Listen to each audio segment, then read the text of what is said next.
and see it. Oh, okay, I guess I can skip the credits now. Yeah.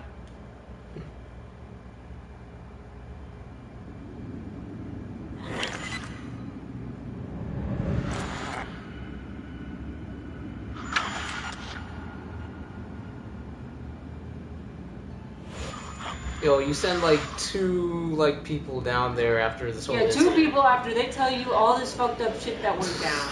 There's something down here. I have a visual on a survivor. One survivor, repeat. Is that?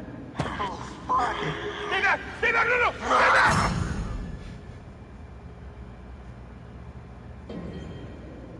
Yay. Alright, let's look at, yeah.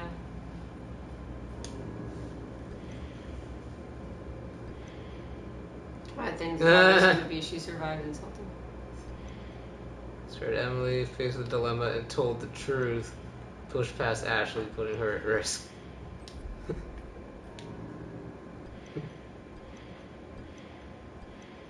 Yeah. This one didn't. Maybe we had to do something different at some other point to activate that one. Yeah. Oh, what other collectibles we have? Okay. Wait. Yeah, still quite a bit of clues. Oh, there's one new thing there. I think that was the only new thing we got. Yeah.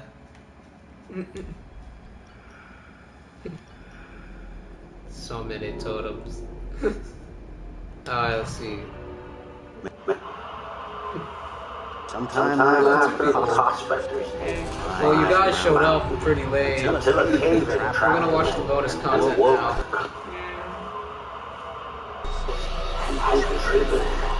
Murderers.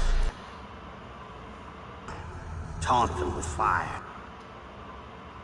Years after many moons, the Machu Picchu still roamed free out of.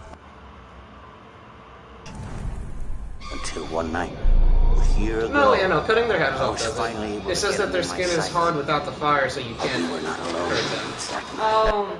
Yeah. Friends, but I could avenge them. Yo, and apparently these Wendigo, I've read, it's like, the actual, like, lore Wendigo is much more mystical. Like, they have ice hearts, and you need fire to, like, melt the hearts to kill them.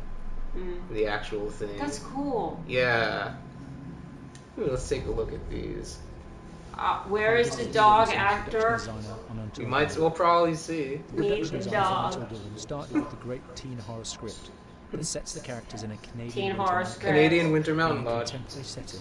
Oh, they are Canadian. Classic films of that genre, such as Hitchcock's Psycho and Stanley Kubrick's Shining. Yeah, what about The Thing? I'm pretty sure they cost them living stuff are on The vital to the Thing. production design, as it allows the designer to understand the scale of the environments to be made and the detail that would be seen to create the atmosphere of a horror. This took us into concepts that took these storyboards further, visualizing the world through the color palette, the lighting, tone, and the mood, and developing key locations such as the lodge, the cable car stations, the forests themselves, the wilderness. As you can see, the environments and atmospheres change quite a bit from warm and inviting to cold and threatening. The Millionaire's Mountain Lodge was a key example. It was designed to be made from nearby stone and timber, embedding it into the landscape, with a contrasting and contemporary interior needing to be opulent and extravagant. We created dark and claustrophobic corridors with ominous and large open spaces, almost cathedral-like in size, and with huge structures to silhouette and dwarf the characters within, providing a labyrinth to explore and wander. Each character was developed with a strong visual identity in mind, with contrasting colours, tones and silhouettes to identify them, each to have their own texture, pattern and shape, so that when they were lined up you could always identify them. The costume designers allowed a range of clothes that suit them for the cold winter weather, but also have an element of style and individualism, so that the audience could look at them and relate. Some of those girls are not dressed for winter. I don't know, but then again, they're Canadian. Modern women, yeah. By a nice cozy fire bathed in atmospheric mood lighting. Right. It'll get plenty toasty. So we're rubbing up against each other. Nice. Fire and mood lighting. Yes. Working with the lighting artists, we really brought the look and feel of the world together, and this required a thorough understanding of the visual language of teen horror. A key scene was where all the characters emerge out of the rear of the lodge chasing Hannah. A contrast is evident straight away from the exterior wilderness to the warmth of the lodge. The attention to character lighting here is through the bounce and rim lighting, accented colours and composition, creating characters that come from the dark into the light and back again with an emotional effect. Guys, there's someone outside. What the hell? Hannah! What's going on? Where's my sister going? It's fine. She just can't take a joke. It was just a prank, Han.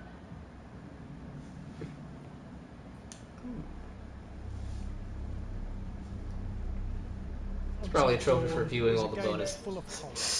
One of the things we decided to do early on was to take a scientific approach to how scary it was.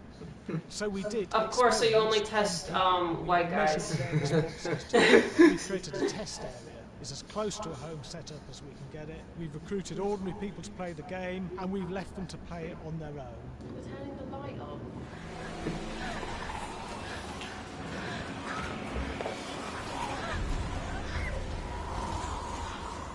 The only difference is it's rigged with cameras and microphones that relay the data through to the next room where people are watching them play.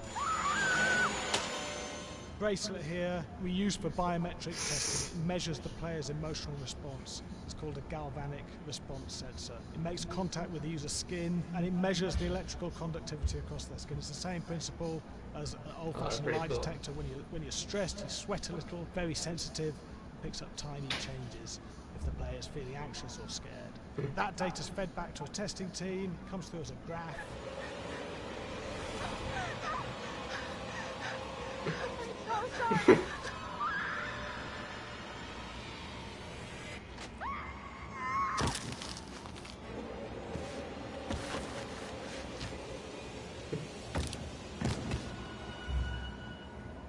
There's no point in testing one or two people, you have to test a lot of people. What's your step? When we have a scare that's consistently has a measurable emotional response, then we knew it was good. If it didn't have that, it goes back to the team for improvement. The data doesn't tell us what's wrong with the scare, it only tells us if it's working or not. Wait, okay, so you hear that too, right? Josh. Here we have a chapter relatively early in the game. Oh, this one was good. Weirdly regular. Nothing regular about it. We have to create tension and anxiety in the player so they are ready to receive the scare.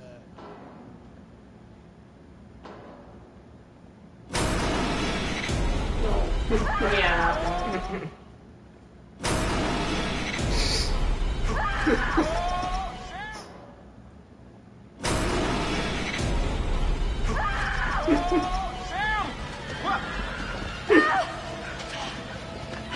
Have to give the player time to recover, to cool down, to calm down, and then start building the tension again before we do the next scare. I'd rather them escalated. Yeah. Hey! What the hell? Ooh, you just got mugged. Yo, the hardest scary games to play are ones where it's like there's no scare, but there's constant tension, and it's like you keep expecting it. Analyze if our expected scares were working effectively. Were people shrieking and covering their hands, or were they getting an emotional response from it? And being scientific about it means that we strip out people's opinions about whether things are working or not. We've got data, and we look at the data. If it's working, we're happy with it. Scared and wanting to get away. I actually maybe a bit Oh, scared. they tested British people? Yeah, room with the lights on. Yeah, with some other people as well. Yeah, maybe. Because I'm a scaredy cat, I would play with someone in the room. And the lights on. It was one of the scariest games I've played in a long while. Yeah, that's not no Canadian accent. Or is it? I don't know. Hi, Larry. Hey, Graham. Hi, my name is Graham Resnick. I'm a filmmaker, writer, director, sound designer, and I started working with Larry Fessenden about 10, 15 years ago through my friend Ty West, who I grew up with, and I've done a lot of sound design with on his films. And he was producing Ty's films at the time, and Ty introduced me to Larry. Larry produced my first feature, and we've written together on several projects. My name is Larry Fessenden. I'm a filmmaker. I run Glass Eye What's Pictures. that guy? Yeah. An independent production company out of New York. We make indie movies, a lot of scary movies as well. And I got a call to audition to write this video game.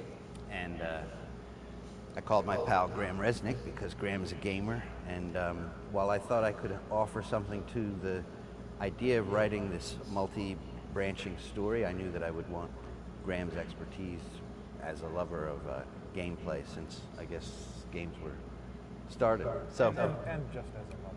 And as a lover, yes. Just why there's so many sex jokes in the game. There was one Italian website that did say Oh, that's Fessenden and right. Graham Resnick, the two lovers behind Until Dawn. Come here. Maybe I know how to handle you too.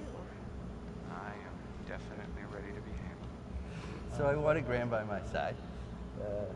Yeah, and we got the gig, and it's been an amazing ride.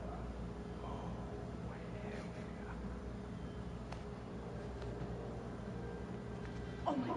She's taking her shirt off. What? Oh my god. Matt, what are you doing here? Hannah. I'm sorry, Hannah. It's all got Why? out Just of hand, So in the game, the basic setup is that a year prior to the game's start, all these kids had gone up to a ski lodge that was owned by the parents of one of the kids, or a couple of the kids. And some of the teenagers played a prank on some of the other Oh, teenagers. so they're teenagers. A terrible tragedy occurred when two They did not seem like teenagers at all. with Blizzard, and we're never seen from again. Almost maybe they're supposed to be like 19. Yeah. I'm sorry, but they are way too old. You know, the actors you have are way too old. Yo. And so now, a year later, Nobody's even on the camera right now. It's just Kirk. They've gone through some trials and tribulations in the past year. The brother of the two girls has had a lot of psychological issues, and to kind of help him cope and help them all get over it, they all returned to the lodge a year later, back up on the mountain. And the idea is to get over it, but The healing does not begin. and these kids are all trying to find themselves. They've been through a trauma, but in general, they're just teenagers trying to figure out who they are. Love how it's just Kirk on screen now. Yep. The characters they see on TV and in movies. We'll set up a PayPal. You can give us money. We'll get a couch, and then Genre you tropes. see us. Yeah. Sort of refresh them. I should put that into the Twitch. I know how to put a donation button. Do it. And it's like there's also a goal bar that automatically advances, so you can like Why couldn't it just be us this weekend? set goals, be like, oh, $150 sofa, so to help us be more comfortable. We have established notions and preconceptions about. Or could it be like, give us this much money and I'll eat like a whole thing of Oreos? If you want. Okay. I want to eat a whole thing of Oreos. For the camera. I'll do it for free, but not right now because I'm not hungry for Oreos right now. Figure out that's So, no, I don't think I could eat the whole thing. That'd be too much sugar. I wouldn't be very happy. Yeah. Yeah, so I think what was fun was we take. But maybe if we had $100, I would do it and then puke. At the beginning, you recognize No, I don't want to puke either. groups of friends. Job. $300 you can make her puke on me. No! I don't want to do that. I don't want to puke on you or anywhere else. It's just not fun. Jesus! You know, it was fun. I think we were looking to get that kind of banter that you see both in movies, but also that you absolutely have with friends, and sort of those inside jokes. And of course, as writers and as friends ourselves, we sort of developed little tracks, and we try to give the characters that kind of vibe.